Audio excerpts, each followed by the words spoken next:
हरिहन्ताणं नमो सिद्धानं नमो वायरीयानं नमो वज्रायानं नमो लोये सब साहुनं।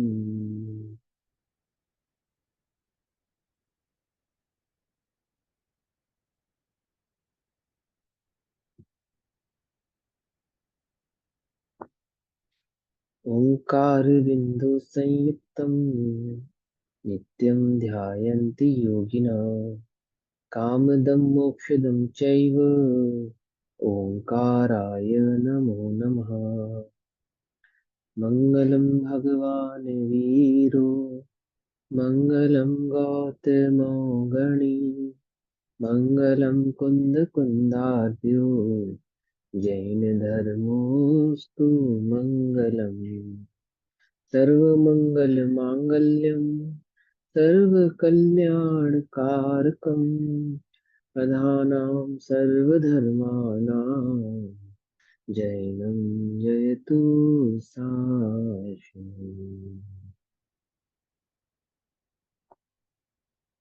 नमः समय साराय स्वानुभूत्या चकासते चित्स्वभावाय भावाय सर्वभावान्तरचिते।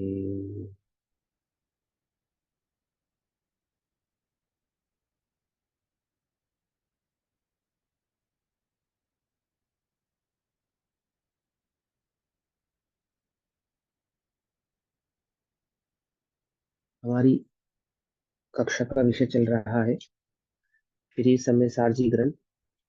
और श्री समय सारजी ग्रंथ को हम आचार्य अमृतचंद्र देव द्वारा रचित आत्म ख्याति टीका के माध्यम से उसका स्वाध्याय कर रहे हैं। कल हमने गाथा नंबर 23, 24 और 25, 23, 24, 25 का स्वाध्याय किया था। आज हमें कलश नंबर 23, श्लोक 23, कलश का हो श्लोक का हो एक ही बात है, 23 का स्वाध्याय करना है। पेज नंबर 61, 61 पेज नंबर है। ठीक, पेज नंबर 61 पे श्लोक नंबर 23, कलश और श्लोक, कलश भी कहते हैं इसको। मालिनी,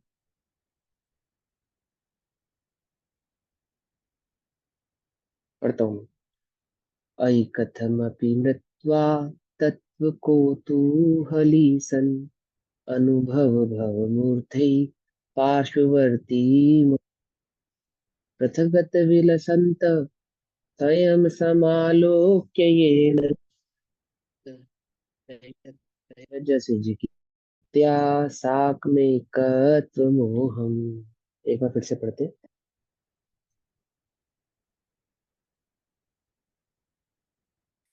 अयि कथमपि मृत्वा तत्त्वकुतूहली सन् अनुभव भवमूर्तिः पार्श्ववर्ती मुहूर्तम् पृथगत विलसन्तं स्वं समालोक्य येन तयजसंजिकित मूर्त्या साक्ष्यत्व मोहम। अर्थात क्या है शलक? अब इस अर्थ का कलश रूप काव्य कहते हैं। किस अर्थ का कलश रूप काव्य कह रहे हैं? जो कल उन्होंने बताया ना, कि जिस प्रकार पानी में खारापन मिला होने पर पानी क्षारीय क्षारीय रूप तो भाषित होता है, परंतु उसी प्रकार देह यानी पुद्गल और चेतना एक रूप भाषित नहीं होते, जिस प्रकार पानी और नमक भाषित होते। तो उसके उसी के संदर्भ में कलश कहते हैं। अय, अय यह कोमल संबोधन का सूचक अवयव है। अय माने जैसे किसी को कोमलता से कहते हैं, कोमलता से। एक तो कहते हैं अरे, और एक कहते हैं ए, प्यार से। तो कहते हैं यह कोमल संबोधन का सूचक है अय। आचार्य देव कोमल संबोधन से कहते हैं कि हे भाई, हे भाई, है ना, कथम अपि, किस प्रकार, महाकष्ट से अथवा मृत्वा मर कर भी, क्या कह रहे हैं? आई कथमपि मृत्वा तत्व कोतूहलीसन, तत्व का कोतूहली, कोतूहली हो, क्या कहते हैं? किसी भी प्रकार, कथमपि किसी भी प्रकार, महाकष्ट से भी, महाकष्ट से मतलब मर कर भी, मृत्वा मर कर भी, तत्व कोतूहली सन, तत्वों का कोतूहली होकर, तत्व का कोतूहली होकर, कोतूहल समझते हो ना, जिज्ञासु होकर, तत्व का पिपासु होकर, जिज्ञासु होकर, उसको जानने की तीव्र इच्छा वाला बनकर, तीव्र इच्छा वाला, है ना। जैसे सस्पेंस होता ना, कटप्पा को किस क्यों मारा बाहुबली ने, कितनी तीव्र इच्छा थी पूरे देश में, हर बात पे एक ही बात कहते थे, क्यों मारा क्यों मारा, समझे। उससे भी अनंत गुनी तीव्र इच्छा, क्या जानने में, तत्व का स्वरूप जानने में।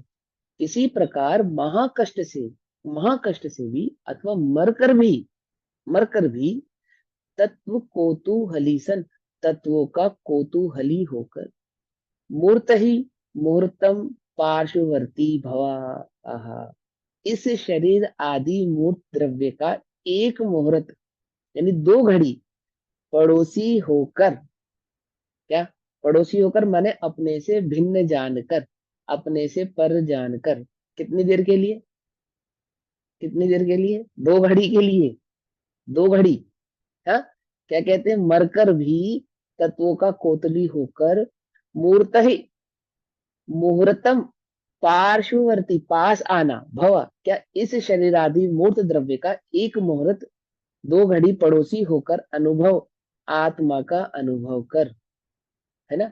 याद है ना, 2 घड़ी निजनाथ के नजदीक में आओ, है, अपनी प्रभुता देख लो, बाहर ना भरमाओ, अथयेन, कि जिससे स्वयं विलसंतम, स्वयं विलसंतम, अपने आत्मा को विलास रूप माने प्रकाशित, अनुभव करता हुआ, अनुभव रूप, पृथक सर्व पर द्रव्यों से भिन्न, समालोक्य, देख कर, लोक्य होता है ना, लोक्य का अर्थ होता है देखना, इसी से शब्द बनता है लोक, लोकेशना, लोचन, लोचन माने आंख, आंख से देखा जाए इसलिए लोक, है ना।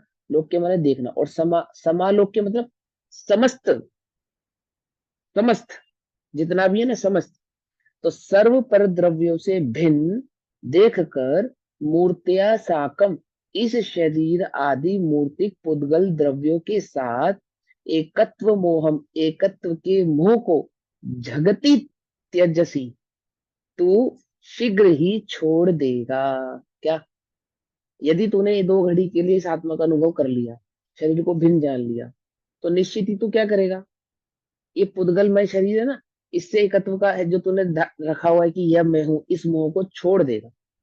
यदि यह आत्मा 2 घड़ी पुद्गल द्रव्यों से भिन्न अपने शुद्ध स्वरूप का अनुभव करे, द्रव्य कर्म, भाव कर्म और नो कर्मों से भिन्न, यहाँ पुद्गल द्रव्य का मतलब सिर्फ नो कर्मों से नहीं, और मात्र शरीर से नहीं, शरीर संबंधी जो एक के राग द्वेष आदि भी उत्पन्न हो रहे हैं ना, सबको छोड़कर 2 घड़ी के लिए बस किसका अनुभव करे, इस आत्मा का, अपने आत्मा का अनुभव करे।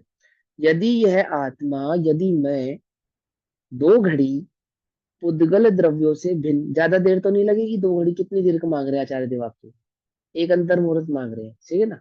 और वहां पे 2 घड़ी, आचार्य का देव का जो 2 घड़ी है ना, ये पूरे 48 मिनट का नहीं है। ठीक है ना, कम समय का ही है।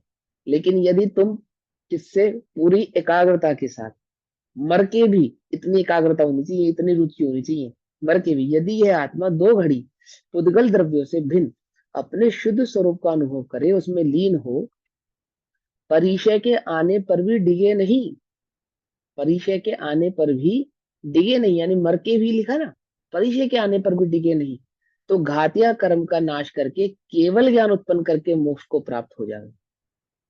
आत्मानुभव की ऐसी महिमा है, तब मिथ्यात्व का नाश करके सम्यक दर्शन की प्राप्ति होना तो सुगम है। इसलिए श्री गुरुओं ने प्रधानता से यह उपदेश दिया है। अब अप्रतिबद्ध जीव कहता है, उसकी गाथा कहते हैं। अप्रतिबद्ध जीव अब प्रश्न उठाएगा इस बात पे। पहले तो उन्होंने एक गाथा बताई कि 2 घड़ी के लिए, यानी एक अंतर मुहूर्त मात्र के लिए, तुम अपनी आत्मा में शरीर आदि पुद्गल द्रव्यों का मोह छोड़कर, विमोह छोड़कर, और उपसर्ग आने पर भी डिगो नहीं, इस हद तक बस आत्मा में स्थिर रहो, अपने उपयोग को इस आत्मा से बाहर लेकर ना जाओ। तो इस अंतर मुहूर्त मात्र में तुम्हें क्या प्रकट हो जाने वाला है, केवल ज्ञान प्रकट हो जाने वाला है, मोक्ष प्रकट हो जाने वाला है, ठीक है ना। तो सम्यक दर्शन प्रकट करना तो कौन सी बड़ी बात है, मिथ्यात्व का नाश कर देना तो कौन सी बड़ी बात है, जहाँ केवल ज्ञान ही प्रकट हो जाता हो जिस आत्मा के आश्रय से 2 घड़ी में, वहां एक समय इस आत्मा का अनुभूति करने में सम्यक दर्शन प्रकट हो जाएगा। इसमें कौन सी विशेष बात है, ऐसी इस आत्मा की महिमा है। ऐ कथम मृत्वा तत्व को तूहली सन, अनुभव भव मूर्ति पार्श्ववर्ती मुहूर्तम पृथगत विलसंतम त्वं समालोक्य येन तेजसैर्जिगित मूर्त्या साकमेकत्व मोहम। है ना, कितना प्यारा कलश लिखा कि दो घड़ी के लिए इस आत्मा का अनुभव करने पर केवल ज्ञान प्रकट किया जा सकता है। सम्यक दर्शन की तो प्राप्ति करना कितना ही सुलभ है, इसलिए श्री गुरुओं ने प्रधानता से आत्मा का अनुभव करो, देह से भी इस आत्मा का अनुभव करो, यह उपदेश दिया है। अब जो अप्रतिबुद्ध शिष्य है वो एक तर्क कर रहा है इसके इस बात पर। तर्क, क्या तर्क कर रहा है? जो ज्यादातर निश्चयभाषी करता है वो तर्क करेगा ये, ठीक है ना। अभी आज सुबह भी हमें मालूम चला कि एक जगह फोन आया, एक जगह से, गुजरात में एक जगह है कि बच्चे मंदिर में जिन अभिषेक कर रहे थे भगवान का। तो एक पंडित जी बोले कि अभिषेक करने से कुछ नहीं होगा, अभिषेक करना इससे तुम्हारे को ना तुम्हारा कल्याण होगा, ना तुम्हारे को कुछ प्राप्ति होगी। तुम तो बस स्वाध्याय करो, अभिषेक मत करो, सिर्फ स्वाध्याय करो, अभिषेक मत करो। तो उसी उन्हीं के लिए ये गाथा आई है। पंडित किसने लिखी है? आचार्य कुंद कुंद देव ने गाथा लिखी है, ठीक है ना। क्या गाथा है सुनो भैया। गाथा नंबर 26। जदि जदि जीवो न शरीरम। इजी है बड़ा, अब तो हिंदी जैसा लगता होगा आपको भी, है ना। यदि यानी यदि, यदि जीवो न शरीरम तिथ्यया तिथ्यया तिथ्यराय रिय संथुरी संथुथि संथुदी चैव। मैं फिर से पढ़ता हूँ, थोड़ा मिस्टेक हो गया। यदि जीवो न शरीरम तिथ्यराय रिय संथुरी दी चैव सवाविहवदिमिच्छा तेन दु आदाहवदी देहु। क्या कह रहे हैं कि, देखो भैया, यदि, यदि यानी यदि जीवो, जीव न, न, न नहीं है, यदि यह जीव नहीं है, क्या नहीं है? शरीरम, शरीर नहीं है। तुम ये कह रहे हो मुझसे कि मैं शरीर से भिन्न आत्मा का अनुभव करूं, आत्मा शरीर नहीं है, ये कह रहे हो ना इतनी देर से। पुद्गल नहीं है, शरीर नहीं है, नो कर्म नहीं है, इतनी देर से आप मुझे ये बात समझा रहे हो। यदि जीव नहीं है शरीर, तो फिर तीर्थ यानी तीर्थंकर, तीर्थ तीर्थंकर, यराय यानी कि आचार्य, तीर्थ तीर्थंकर, यराय आचार्य, संथुरी यानी स्तुति, स्तुति माने यदि ये शरीर, ये आत्मा, ये जीव शरीर नहीं है, तो तीर्थंकर की, आचार्य की स्तुति, चैव और सव्वा विहवदी, जो सब आप करते हो ये सब क्या हो जाएगी? मिच्छा, मिथ्या हो जाएगी। ये तो सब मिथ्या हो जाएगी, क्योंकि तीर्थंकर कौन है फिर? आचार्य कौन है फिर? क्योंकि आत्मा तो ना शरीर है नहीं। तो आप तीर्थंकर भगवान की, आचार्य भगवान की जो स्तुति करते हो, उनकी आराधना करते हो, उनके आगे सर झुकाते हो, इतना सब व्यवहार करते हो उनके साथ, वे सब तो मिथ्या हो जाएगा। तेण अतः दु आदा हवदी देहो, किंतु आत्मा, इससे तो यही सिद्ध होता है कि आत्मा ही शरीर है। तेण दु आदा हवदी देहो होता है देह, इससे तो यही समझ में आता है कि भैया मुझे आत्मा नहीं समझ, शरीर मेरे को है। पहली लाइन क्लियर नहीं हो रही। हाँ समझा दे। यदि जीवो न शरीरम, यदि ये आत्मा शरीर नहीं है, आत्मा शरीर नहीं है। यदि जीवो न शरीरम, यदि आत्मा शरीर नहीं है, शरीर अलग है आत्मा अलग है, तो आप तीर्थ यारियार संथुरी चैवत तीर्थंकर भगवान की, आचार्य भगवान की स्तुति क्यों करते हो? आप उनके आगे सर क्यों झुकाते हो? किसके आगे सर झुका रहे हो आप? शरीर की तो उपासना कर रहे हो। भविष्य के तीर्थंकर की पूजा करना, वर्तमान के तीर्थंकरों की पूजा करना, भूतकाल के तीर्थंकरों के आगे सर झुकाना, है ना। उनकी आत्मा तो सिद्धालय में चली गई, सिद्ध हो गए, और भविष्य की आत्मा तो अभी कहाँ है, कहाँ नहीं है। लेकिन आप सबको नमस्कार कर रहे हो, किसके आश्रय से नमस्कार कर रहे हो? 1008 लक्षणों से युक्त होने पर अभिषेक आदि करना, समूषण रचना होना, तो वहां जो सर झुकाया जा रहा है, वो किसको झुकाया जा रहा है? मात्र सिद्धों की उपासना करो, जब वो सिद्ध हो जाएंगे तब उनकी पूजा करेंगे, बस उनकी आराधना करेंगे। अरहंत अवस्था में अथवा आचार्य की अवस्था में हम उनके आगे सर क्यों झुकाते हैं, उनके आगे हाथ क्यों जोड़ते हैं, उनकी उपासना क्यों करते हैं, है ना, उनकी अनुविनय आदि पूजा आदि क्रिया क्यों करते हैं? क्योंकि आत्मा तो शरीर है नहीं, आत्मा तो शरीर है नहीं। और ये शुद्धता को जब प्राप्त हो जाएगा, उस सिद्ध अवस्था की आराधना करो। तीर्थंकर आचार्य आदि की आराधना करने की तो कोई आवश्यकता ही नहीं है। सव्वा विहवदी मिच्छा, यह सब, इसका मतलब या तो ये जितना भी आप व्यवहार पालन करते हो ये सब मिथ्या हो गया, इससे तो यही सिद्ध होता है ये सब मिथ्यात्व है। और या फिर यह सिद्ध होता है कि आत्मा और शरीर एक है। समझ में बात? तेन दु आधा हवदी देहो, या फिर आत्मा, आधा माने आत्मा, हवदी होता है, देहो माने शरीर। यदि जीवो न शरीरम तिथयरायरि संथुदी चैव सव्वा विहवदिमिच्छा तेन दु आदा हवदी देहो। हिंदी में पढ़ेंगे। जो जीव, जीव यानी यहाँ पे लगाओ, आत्मा के संदर्भ में ये बात कही है। जीव यानी आत्मा या पुरुष। जो जीव होए न देह तो, ये प्रश्न उठा रहा है कौन? अप्रतिबुद्ध जीव, मिथ्या दृष्टि जीव, जिसको आचार्य देव उपदेश दे रहे थे, कोमलता से, प्रेम से, प्यार से समझा रहे थे। क्या समझा रहे थे? कि ये शरीर आत्मा नहीं है, तू आत्मा भिन्न है, और ये देह आदि नौकर्म आदि सब तुझसे भिन्न है।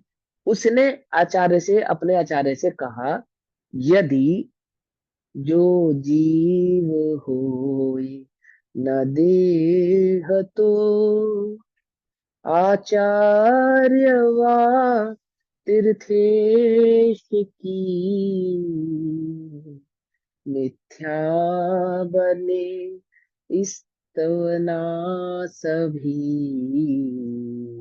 सो एकता जीव देह की। क्या या तो उनका स्तवन मिथ्या है ना, उनकी स्तवन आचार्य की और तीर्थंकरों की स्तवन यानी कि उनकी आराधना मिथ्या है, और या फिर जीव और शरीर एक है। दो में से एक बात इस बात से सिद्ध होती है। यदि जो जीव होए ना देह तो आप आचार्यों की और भगवंतों की आराधना क्यों करते हो? ऐसा, उसको क्या कहते हैं सुनो भैया, उसकी पहले गाथार्थ समझ लेंगे फिर उसके ऊपर कहेंगे। देखो ये, यदि यह एवात्मा तदेव शरीरम पुद्गल द्रव्यम न भवित तदा। क्या? अप्रतिबद्ध जीव कहता है कि यदि, क्या कहता है? यदि जीव, जीव शरीरम न, शरीर नहीं है तो, शरीर नहीं है तो तीर्थंकराचार्य संस्तुति, तीर्थंकर आचार्यों की जो स्तुति की गई है वह सर्वापि सभी मिथ्या भवती, मिथ्या झूठी होती है, मिथ्या होती है ना। आप भगवान की स्तुति कैसे करते हो कि चार मुख दिखते समो शरण में, स्वर्ग में भी ऐसा कमाल नहीं है ना, ओमकारमयी वाणी तेरी। वाणी क्या है? वो भी तो पुद्गल की हुई। चार अंगुल ऊपर आकाश में विराजमान है भगवान, आप आदि है, आपने इतने कर्मों का नाश किया, ये किया वो किया, आप इतनी आप आराधना जो भगवान की कर रहे हो, वो तो सब मिथ्या ही हो गई। तेनु तेन तू, इसलिए हम समझते हैं कि आत्मा, जो आत्मा है वह देह ही है, देह ही है। जो आत्मा है वही पुद्गल स्वरूप यह शरीर है। यदि ऐसा न हो तो तीर्थंकर और आचार्यों की स्तुति की गई है वह सब मिथ्या सिद्ध होगी। तो उस वह स्तुति इस प्रकार है। क्या है ये भैया यहाँ इसके ऊपर पे कमेंट व्यवहार की बात हो रही है। है? हेलो, यहाँ व्यवहार की बात हो रही है कि व्यवहार भी जरूरी है। हम देह और आत्मा को एक क्यों बोल रहे हैं यहाँ पे? कौन बोल रहा है? यहाँ पे कह रहे हैं ना, इसीलिए वह आत्मा वह किसने देह बोला? ही है। किसने आचार्य बोला? जी कह रहे हैं ना यहाँ पे। आचार्य कहाँ कह रहे हैं? आचार्य कहाँ कह रहे हैं? बताओ, बताओ आचार्य कहाँ कह रहे हैं? आचार्य ने थोड़ी कहा है, किसने कहा है? क्वेश्चन कौन उठा रहा है ये अब गाथा किसके प्रतिबुद्ध, लिए? आप प्रतिबुद्ध कौन है? मिथ्या दृष्टि जी, हाँ तो निश्चय मिथ्या भाव। दृष्टि जीव ने क्वेश्चन किया है, गाथा क्वेश्चन के संदर्भ में है। अच्छा। क्या सुन रहे हो बताओ, अलर्ट होकर बैठो। अलर्ट होकर बैठो भैया, सुनो ध्यान से। आचार्य देव से एक मिथ्या दृष्टि जीव क्वेश्चन कर रहा है। वो क्वेश्चन का गाथा लिखी है। गाथा है ना, आचार्य ने ही लिखी है। लेकिन उन्होंने एक तर्क उठाया कि यदि कोई अप्रतिबद्ध जीव है वो ऐसा तर्क करे, कैसा तर्क करे, है ना। और यहाँ इस अपेक्षा से लिखा कि सामने जिसको संबोधन के लिए समय सार लिखा जा रहा है ना, जिन शिष्यों की संबोधना के लिए, उसको कहा कि शरीर आत्मा से भिन्न है। तो उसने प्रश्न उठाया कि शरीर आत्मा से भिन्न है, तो हम आपकी स्तुति करते हैं, तीर्थंकर भगवान की स्तुति करते हैं। क्यों करते हैं हम, है ना। या तो उनकी स्तुति मिथ्या है, और या फिर शरीर और आत्मा एक है। ये क्वेश्चन है, ये गाथा क्वेश्चन है एक तरह का। ठीक है ना। यदि जीवो न शरीरम तिथयराय रियसंथुरी चैव सव्वा विहवति मिच्छा तेन दो आदा हवति देहो। ये प्रश्न है इसका अप्रतिबुद्ध शिष्य का, अपने गुरु अपने आचार्य से। ठीक है, उसका अर्थ बता रहे, उस गाथा का अर्थ तो बताना ही पड़ेगा ना, क्या है उसकी गाथा अर्थ। तो गाथा अर्थ बताया कि अप्रतिबुद्ध जीव कहता है, यदि जीव शरीर नहीं है तो तीर्थंकर आचार्यों की जो स्तुति की गई है वह सभी मिथ्या हो जाएगी। इसलिए हम समझते हैं वो अप्रतिबद्ध जीव कह रहा है। इसलिए इससे तो मुझे यही समझ में आया कि जो आत्मा है वह देह है, क्योंकि आप देह की स्तुति करते हो। जो आत्मा है वही पुद्गल द्रव्य रूप शरीर, यह शरीर है। यदि ऐसा नहीं होता तो आप तीर्थंकरों की और आचार्यों की स्तुति क्यों करते। और आप कर रहे हो, या तो स्तुति मिथ्या है, और आप मिथ्या दृष्टि नहीं हो, आप तो सम्यक दृष्टि हो। तो हम तो यही समझे कि शरीर और आत्मा एक ही है। उसके ऊपर एक श्लोक, कलश नंबर 24। आचार्य अमृतचंद्र देव ने इस गाथा के ऊपर एक क्या लिखा, कलश लिखा। कलश पढ़ता हूँ।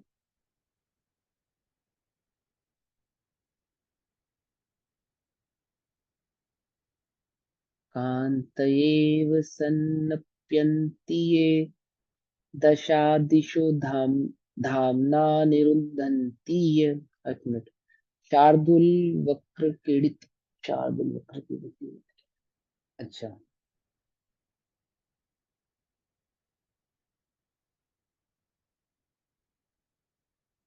कांतेव संपयन्ति ये दशादीशो धाम्ना निरुन्धन्ति ये। धामोधाम महस्विनाम जन्मनो मुष्णन्ति रूपेण ये।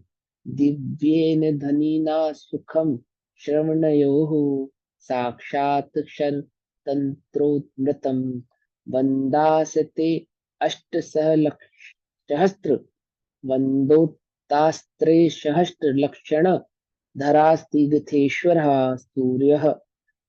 भगवान के 1008 लक्षण होते हैं ना, उसके बारे में लिखा है। वंदास्ते अष्ट सहस्त्र लक्षण धरास तीर्थे, तीर्थंकरों के शरीर पे होते ना।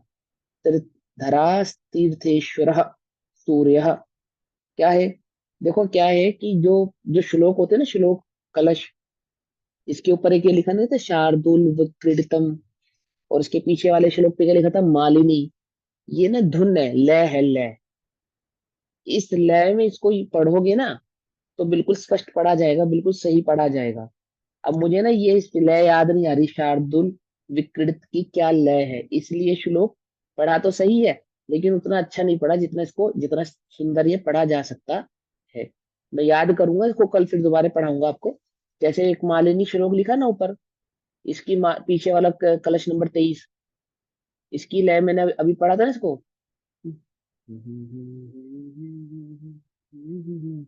है, ऐसे पढ़े। ऐ कथमपि मृत्वा तत्त्वकुतूहली सन् अनुभव भव मूर्तै पार्श्ववर्ती मुहूर्तम् तथगत विलसन्तं स्वं समालोक्य येन त्यजसि विजित मूर्त्या साकमेकत्व मोहम। है ना, एकदम सही पढ़ा गया ना। ऐसी इसकी एक शार्दुल विकृत की क्या होती है, एक लय होती है। इसमें अभी मैं शब्द स्किप भी कर रहा हूँ। डिफिकल्ट हो गए।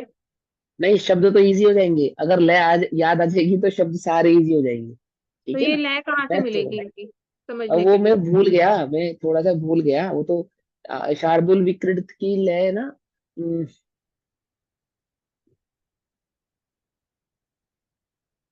अब एक मिनट रुको। पॉज कर दो रिकॉर्डिंग, रुको मैं चेक कर लेता हूँ, मेरे पास लिखी होगी रिकॉर्डिंग। पॉज। इंद्र महिता। अरहंतो भगवंत इंद्र महिता, उसकी तरह इसको पढ़ेंगे। कांतेव स्तनप्यन्ति ये दिश दिशो, धाम्ना निरुन्धन्ति ये, धामो दामुमहस्विनां जनमनो, मुष्णन्ति रूपेण ये, दिव्येन ध्वनिना सुखं श्रवणयो, साक्षात् क्षरन्तो मृतम्, वन्धास्ते अष्टसहस्रलक्षणधरा, तीर्थेश्वरा सूर्यः। आगे ये एकदम वो स्पष्ट। वाला कुर्वन्तु ते मंगलम कुर्वन्तु नो हाँ मंगलम। हाँ हाँ हाँ हाँ। आगे ना एकदम स्पष्ट पढ़ने में एकदम। हाँ अब आ अगर गया। सही लय आपको मालूम हो तो एकदम सही पढ़ सकते हैं आप, है ना। मैं लिख लेता हूँ यार। एक बार फिर से पढ़ते हैं। कांत्येव स्नप्यन्ति ये दश दिशो, दसों दिशों में जिनकी कांति व्याप्त है। धामना निरुन्धन्ति ये, धामो धाम महास्विनां जनमनो, मुष्णन्ति रूपेण ये, दिव्येन ध्वनिना सुखं श्रवणयो, साक्षादक्षरतन्तुमृतम्, बन्धास्ते अष्टसहस्रलक्षणधरा, तीर्थेश्वरः सूर्यः। क्या अर्थ है इसका भैया? ये टीका लिखी किसने? मैंने ये श्लोक लिखा आचार्य अमृत चंद्र देव ने। किस गाथा के ऊपर? गाथा नंबर 26 के ऊपर। वह जो श्लोक है, ये जो कलश है, ये बताने के लिए है कि अप्रतिबद्ध जो शिष्य प्रश्न पूछ रहा है, जिसने ये तर्क किया है, प्रश्न नहीं तर्क किया है, क्या तर्क किया है कि शरीर और आत्मा एक है, क्योंकि आप या हम तीर्थंकर भगवान की और आचार्य देवों की स्तुति करते हैं। तो तीर्थंकर भगवान की और आचार्य देव की स्तुति करने से तो ये बात सिद्ध होती है, या तो हमारा स्तुति करना मिथ्या होता है, तो वो तो है नहीं, क्योंकि हम ये मानते हैं कि आप प्रतिबद्ध यानी कि सम्यकदर्शी जीव है। तो उससे तो यह सिद्ध हुआ कि जीव और आत्मा, तो शरीर और आत्मा या जीव एक ही है, और मैं भी एक मानता हूं, तो इसमें मेरी कोई भूल नहीं है। इसी शिष्य की बात को और स्पष्ट करते हुए कि उसने किस आधार से ये प्रश्न किया है, एक्चुअल में उसके माइंड में क्या घूम रहा है, क्या तर्क है उसके दिमाग के अंदर, उस तर्क को और स्पष्ट करने के लिए ये कलश नंबर 24 आचार्य अमृतचंद्र देव ने लिखा। क्या लिखा सुनो। ते तीर्ष ते तीर्थेश्वर सूर्य वंदः, वे तीर्थंकर आचार्य वंदनीय हैं। कैसे वंदनीय है? वो वो क्वेश्चन आचार्य देव नहीं कह रहे, अभी अभी वो अप्रतिबद्ध शिष्य ही कह रहा है। उसके माइंड में क्या घूम रहा है कि हम उनकी वंदना किस आधार से करते हैं? तीर्थंकर भगवान की भी करते हैं और आचार्य देवों की करते हैं, तो क्या करते हैं वे? ये कांतया एव दशा दिश स्नपयंती, अपने शरीर की कांति से दशों दिशाओं को धोते हैं, यानी दशों दिशाओं को में वो रोशनी कर देते हैं, चमत्कृत कर देते हैं, उनकी कांति फैल जाती है, जैसे सूर्य अंधकार को धो देता है। तो उसी प्रकार से आचार्य देव अथवा तीर्थंकर देवों की जो शरीर की कांति होती है, गणधर आचार्य देवों की बात है यहाँ पे ना, उनके शरीर की कांति कैसी है कि वे दसों दिशाओं को धो देते हैं, निर्मल कर देते हैं। तो ये जो लक्षण हुआ, ये पुद्गल का लक्षण हुआ है या नहीं हुआ, बोलो। शरीर की कांति से हम उनकी स्तुति करते हैं कि ये भगवान आपकी इतनी सुंदर कांति है, तो शरीर का ही तो लक्षण है ये, है ना। ये धामना उद्याम महास्विनाम धाम निरुदंती, अपने तेज से उत्कृष्ट तेज वाले सूर्य आदि के तेज को ढक देते हैं। बोलो भैया, ये किसकी स्तुति कर रहे हो आप? वर्ण रग लक्षण किसका है? पुद्गल का है या आत्मा का है? पुद्गल का है।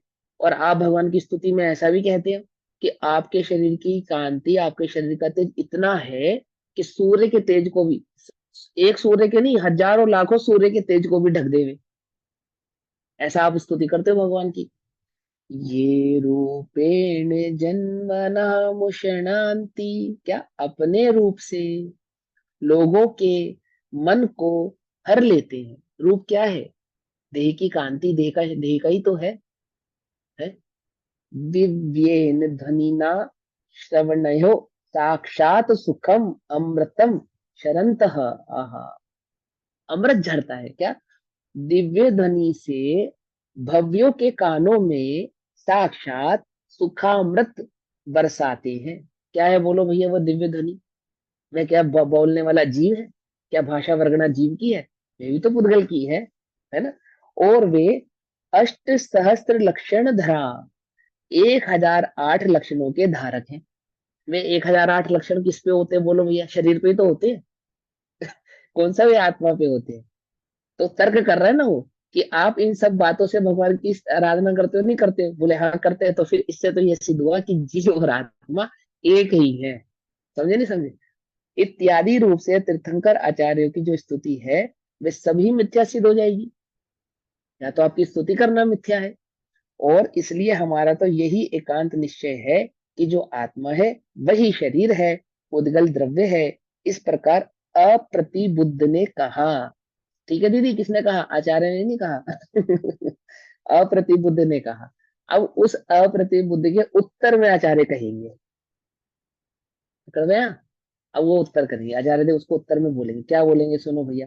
गाथा नंबर 27, गाथा नंबर 27।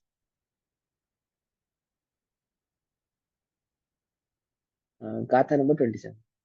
व्यवहारणो भासदी जीवो, देहो यहवदि खलु एकौ, नादो निश्चयस्य जीवो, देहो य कदा वि एकटौ, एकटौ।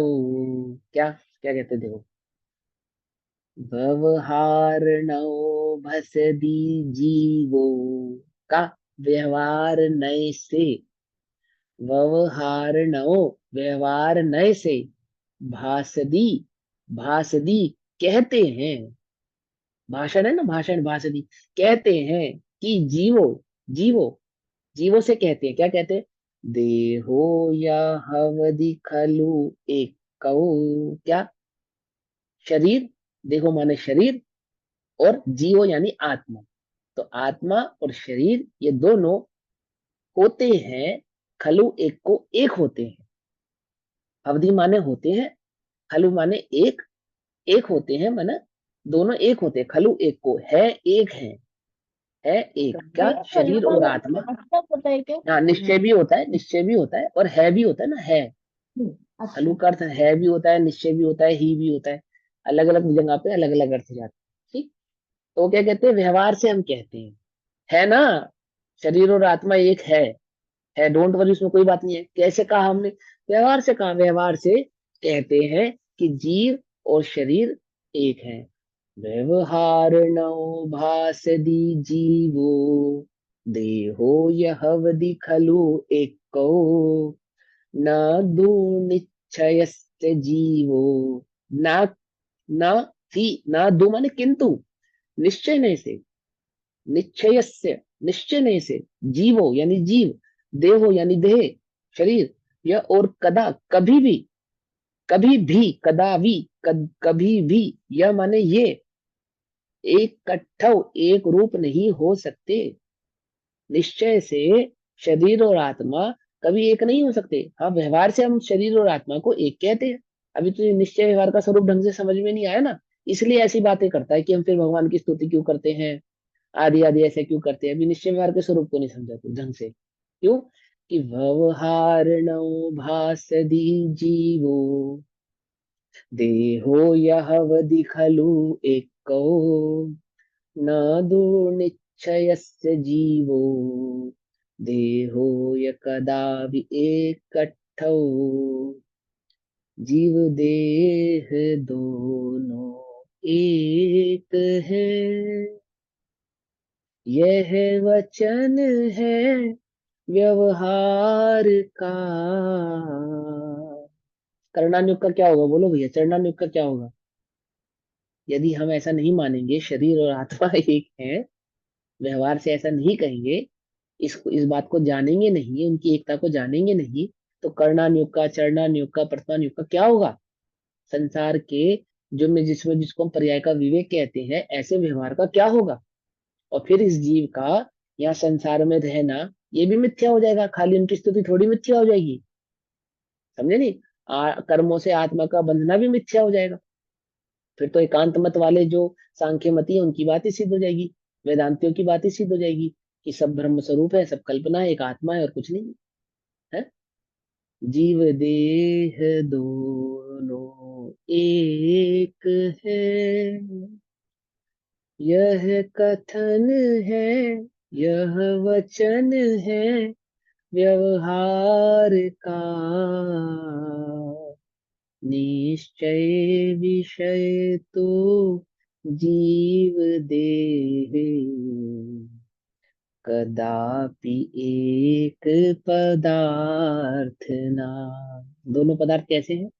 भिन्न भिन्न हैं? एक जैसे पदार्थ दोनों नहीं है।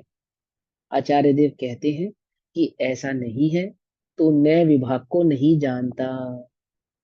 हे अप्रतिबुद्ध जीव, तो क्या नहीं जानता? नए विभाग को नहीं जानता। यह नए विभाग इस प्रकार है, ऐसा गाथा से फिर कहते हैं। देखो फिर कह रहे हैं, अभी पहले भी समझा कर आए थे, फिर समझा रहे हैं। इन नियमों को नहीं भूलना, सदा याद रखना। क्या?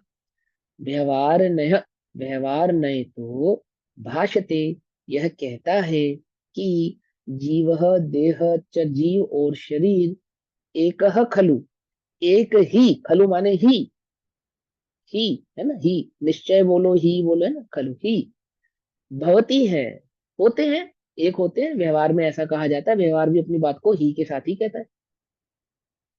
तू किंतु निश्चय से, यानी निश्चय ने के अभिप्राय से, जीव देह च जीव और देह, जीव और शरीर कदापि कभी भी एकार्थ एक पदार्थ नहीं है, नहीं है। ठीक है ना?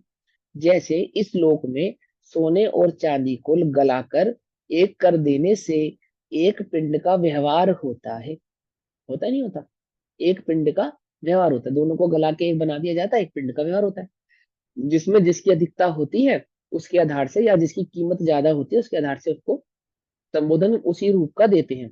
यानी कि 100 ग्राम सोने में 10-20 ग्राम चांदी मिला दी जावे, तो ये सोने का पिंड, ऐसा कहते नहीं कहते? बोलो, कहते ना? अथवा तुम्हारे 10-20-25% का जो बट्टा लगा होता है तुम्हारे सोने के गहनों में, है ना, उसको क्या क्या सोना कहते हैं? या 20-80% का सोना और 20% बट्टा, ऐसा व्यवहार कहते हैं? स्पष्ट कहते हैं सोने का हार है, 2 तोले, 4 तोले, 50 तोले का सोने का हार है। तो जैसे इस श्लोक में उस जमाने में ना चांदी का बट्टा लगता था, बट्टा समझते हो? है? हाँ। क्या क्या कहते हैं उसको? खोट। उस जमाने में खोट के नाम पे सोने में चांदी मिलाई जाती थी। आजकल तो पीतल मिलाते हैं, है ना, और भी बहुत सारी चीजें मिलाते हैं। तो उस जमाने में तो चांदी मिलाते थे, इसलिए सोने चांदी को। जैसे इस लोक में सोने और चांदी को गलाकर एक कर देने से एक पिंड का व्यवहार होता है, उसी प्रकार आत्मा और शरीर की परस्पर एक क्षेत्र में रहने की अवस्था होने से एक पने का व्यवहार होता है। ठीक है ना? यो व्यवहार मात्र से ही आत्मा और शरीर का एक पना है। व्यवहार से ही है, बस व्यवहार से शरीर और आत्मा को एक कहते हैं, परंतु निश्चय से एक पना नहीं है। एक्चुअल में तो सोना और चांदी एक होते नहीं है, सोना और पीतल एक होते नहीं है, अलग ही रहते, भिन्न नहीं होते। क्योंकि निश्चय से देखा जाए तो जैसे पीलापन आदि और सफेदी आदि जिसका स्वभाव है, ऐसे सोने और चांदी में अत्यंत भिन्नता होने से, तासीर की भी भिन्नता होती है दोनों में। चांदी की तासीर ठंडी होती है, सोने की गर्म होती है ना? शीत रोगी को सोने का सेवन, सोने की भस्म आदि का सेवन कराते, और जिसको उष्णता का रोग है, उसे चांदी आदि का सेवन कराते। ठीक है ना? तो क्या कहते हैं? क्योंकि निश्चय से देखा जाए तो जैसे, और दोनों का रंग भी अंतर है, दोनों के गुणों में भी अंतर है, और दोनों की कीमत में भी अंतर है। तो जैसे पीलापन आदि और सफेदी आदि जिनका स्वभाव है, यहाँ पे अनुजीवी गुणों की अपेक्षा से जो उनका नैसर्गिक स्वभाव है, ऐसे सोने और चांदी में अत्यंत भिन्नता होने से उनमें एक पदार्थ बने की असिद्धि है। दोनों एक पदार्थ हो सकते नहीं, सिद्ध ही नहीं होते। दोनों ही अपने लक्षणों से, अपने गुणों से अपने को भिन्न भिन्न सिद्ध करते हैं। आप किसी भी प्रकार से उन दोनों को एक ऐसा सिद्ध नहीं कर सकते, है ना, असिद्धि है। इसलिए अनेकत्व ही है, यानी उनमें द्वैतपना ही है, दोनों भिन्न भिन्न ही है। इसी प्रकार उपयोग और अनुपयोग जिसका स्वभाव है, उपयोग यानी लक्षण, उपयोग माने कि ज्ञान और दर्शन। जी उपयोग जीवस्य लक्षणम, जब हम कहें उपयोग जिसका स्वभाव है यानी ज्ञान और दर्शन जिसका स्वभाव है। समझ में आई बात? नहीं समझ में? जब हम उपयोग कह रहे हैं तो ज्ञान दर्शन की बात कर रहे हैं। तो इसी प्रकार उपयोग और अनुपयोग यानी कि ज्ञान और दर्शन का नहीं होना, अनुपयोग यानी ज्ञान दर्शन का नहीं होना। तो जिस प्रकार, इसी प्रकार उपयोग और अनुपयोग जिसका स्वभाव है, किस किस का स्वभाव है? उपयोग आत्मा का और अनुपयोग शरीर का। ऐसे आत्मा और शरीर में अत्यंत भिन्नता होने से उनमें एक पदार्थ बने की असिद्धि है। वे दोनों एक सिद्ध होते नहीं है, क्योंकि दोनों के लक्षण कैसे हैं? भिन्न भिन्न है। एक में उपयोग यानी कि ज्ञान और दर्शन पाया जाता है, और एक शरीर में ज्ञान दर्शन पाया जाता नहीं है। आत्मा में ज्ञान दर्शन है, शरीर में ज्ञान दर्शन नहीं है। इसलिए अनेकत्व ही है, यानी भिन्नपना ही है, दोनों में भिन्नता ही है। ऐसा यह प्रगट नए विभाग है। इसलिए व्यवहारने से ही शरीर के स्तवन से आत्मा का स्तवन होता है। इसलिए व्यवहार में शरीर आदि का जो हम स्तवन करते हैं, भगवान के लक्षणों की पूजा करना, आचार्य देव के लक्षणों की पूजा करना, उनके आधार से उनकी स्तुति आदि करना, उसी से शरीर आदि का भी स्तवन हो, से ही आत्मा का स्तवन होता है। ऐसा ही व्यवहार नय का लक्षण है। भावार्थ, व्यवहार में तो आत्मा और शरीर को एक कहता है, और निश्चय ने भिन्न कहता है। इसलिए व्यवहार में से शरीर का स्तमन करने से आत्मा का स्तमन माना जाता है। समझ में बात? यानी व्यवहार जो जिस नय से शरीर और आत्मा को एक कहते हैं, हम स्तुति स्तमन भी उसी नय के आधार से करते हैं। ठीक है ना? और फिर देखो, देवागम स्तोत्र में आचार्य समंतभद्र ने भगवान की स्तुति निश्चय से की है, निश्चय नहीं की अपेक्षा से की है। पता है आपको? है जगत में देवागम स्तोत्र एकमात्र सबसे पहला स्तोत्र है, सबसे पहला स्तोत्र। उससे पहले भक्तियां नहीं लिखी जाती थी। भक्तियों के इतिहास में सबसे पहली भक्ति लिखने वाले आचार्य आचार्य समंत भद्राचार्य हैं। और उन्होंने जो स्तुति लिखी वो कैसी लिखी? कि भगवान आत्मा के लक्षणों से गर्भित, समझे? व्यवहार में से नहीं लिखी, निश्चय ने से लिखी। जहां ये कहा जाता है कि भगवान आपके चार मुख देखते दिखते हैं, आपको 1008 लक्षण होते हैं, और आप समोषण में विराजमान होते हैं, आपके देह में इतनी कांति है, आकाश में रहते हैं। उन सभी लक्षणों को आचार्य ने डिनाई कर दिया कि मैं आपकी भक्ति इसलिए नहीं करता हूं कि आप आकाश में गमन यानी 4 अंगुल ऊपर रहते हैं या आकाश में चल सकते हैं, अथवा देव आपके आगे समोषण की रचना करते हैं, अथवा देव आपके आगे सर झुकाते हैं, अथवा आपके शरीर में 1008 लक्षण है, अथवा आपको पसीना नहीं आता, छत्र है, चामर है, जाने क्या क्या है। इसलिए मैं आपकी वंदना नहीं करता, इन सब लक्षणों से मैं आपकी पूजा नहीं करता, इस सब आधार से मैं आपकी पूजा नहीं करता। तो क्यों करते हो? तो देवागम स्तोत्र पढ़ो क्यों करते हैं। व्यवहार नय तो आत्मा और शरीर को एक कहता है, और निश्चय नय भिन्न आत्मा, निश्चय नय भिन्न कहता है। इसलिए व्यवहार नय से शरीर का स्तवन करने से आत्मा का स्तवन माना जाता है। अब इसी बात को गाथा में कहते हैं। ठीक, एक गाथा और कहते हैं, गाथा नंबर 28। गाथा पाठ करेंगे, बाकी अर्थ इसका कल करेंगे, अभी समय हुआ है ना।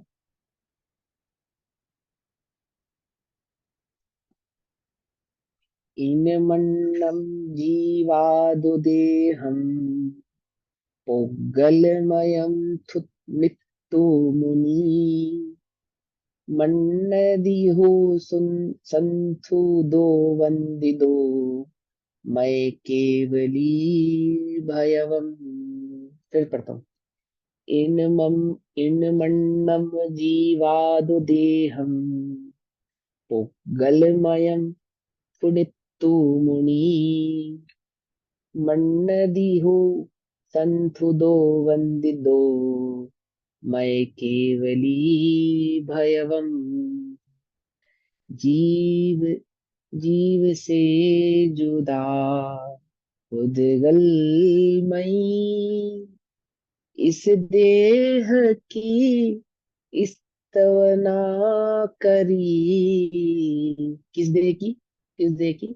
जीव से जुदा जो पुद्गलमय शरीर है, इस देह की। जीव से जुदा पुद्गलमयी, इस देह की स्तवना करी, मानो मुनि जो केवली